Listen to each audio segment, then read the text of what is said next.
The taxi picks you up at Ezeiza Airport and drops you in Palermo at midnight. The driver talks the entire way, fast, melodic, and pitched differently from anything you heard in Spanish class. You catch maybe one word in 5. Most visitors arrive and fall into a trap. They assume they need years of study to reach total fluency, or they give up and rely entirely on translation apps to survive. Traditional language apps actually set you up for this conclusion. They train you for a neutral environment, and that academic vocabulary gets washed away immediately in this specific city. The problem isn't that you lack enough words. The problem is that you have the wrong words for a dialect that operates on its own distinct rules. Thriving here requires you to selectively ignore standard grammar in favor of a high-return, local dialect strategy. We can calculate the effort required using the minimum effective dose. It is the smallest amount of language study that shifts your daily experience from a tourist-facing one to an integrated local lifestyle. This graph maps vocabulary against quality of life. Initially, generic phrases don't help, keeping the line flat. At 400 words of local slang, returns multiply, unlocking daily life. Beyond this, you hit a plateau. Pursuing perfect fluency only delivers marginal improvements. Achieving a great life in Buenos Aires isn't about told mastery. It is about optimizing your study for a highly targeted subset of the language. If you arrive with 0 Spanish, you are confined to the expat bubble. Neighborhoods like Palermo are equipped with English menus and bilingual cafe staff to cater to those who don't speak the language. You can navigate logistics through apps, but you pay a steep social and financial tourist tax. You end up eating at tourist prices and remain isolated from the social life that defines the city. Moving to the survivalist tier unlocks basic transactions. You can order food, ask for the bill, and inquire about prices. The trade-off is comprehension. You can initiate a request, but the moment a local responds with anything unscripted, you will be completely lost. While these 50 words ensure you won't starve, they leave you isolated from the city's actual culture. Moving toward real integration means confronting the city's grammar. The most jarring obstacle is that Buenos Aires completely ignores the pronoun tú. Standard Latin American Spanish uses tú tienes. The local dialect uses vos tenés. The stress moves to the final syllable, changing the rhythm of every sentence. You don't need a full grammar book. The minimum dose is memorizing just these 5 high-frequency verbs. Using tú creates a small distance.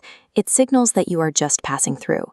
Using vos correctly sends an immediate message that you are paying attention to the culture.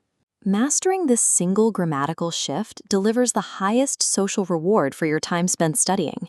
Even with the right verbs, the sound of the city can be confusing. This is due to a linguistic feature called scheismo. The dialect transforms standard double L and Y sounds into a sharp, hissing sh sound. Calle, the word for street, becomes calle. Yo becomes show. To overcome this, you need to expose your ear to local audio, like Argentine podcasts or radio, for 30 minutes a day before you arrive. That exposure recalibrates your brain. Instead of panicking when you hear directions, you will naturally recognize the sounds you already know. Without retraining your ear to recognize this specific sound, thousands of hours of standard Spanish study become functionally useless on the street. This brings us to the optimal target, the 400-word connector tier. This vocabulary is built almost entirely around local street slang known as lunfardo. Instead of formal vocabulary, you focus on high-frequency terms. Words like laburar for work and che for addressing friends are what people actually say in every cafe in the city. These words allow you to move into local social environments where generic Spanish isn't spoken. You can read the room and engage with the people around you. You will still struggle to follow rapid, hour-long dinner debates, but you will feel like a person here rather than a tourist. Reaching this 400-word lunfardo tier represents the point of maximum cultural return for the lowest amount of cognitive effort. The language level you need is dictated by where you choose to live.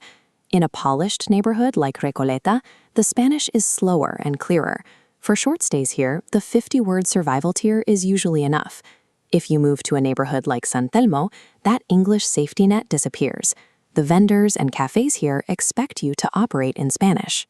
Dealing with daily tasks, like using the subway or negotiating with a driver, actively requires the local vos and lunfardo fundamentals. Your choice of neighborhood dictates the linguistic demands of your daily life. This flowchart breaks down the final roadmap. If you are staying under a month, target Recoleta and learn 50 words. For longer stays, head to San Telmo and commit to the local dialect.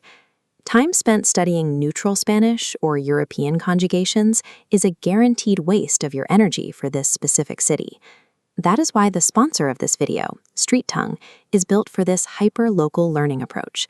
The app ignores generic tourist phrases and directly trains your ear on Jeísmo and the Rioplatense conjugations needed for the 400-word tier.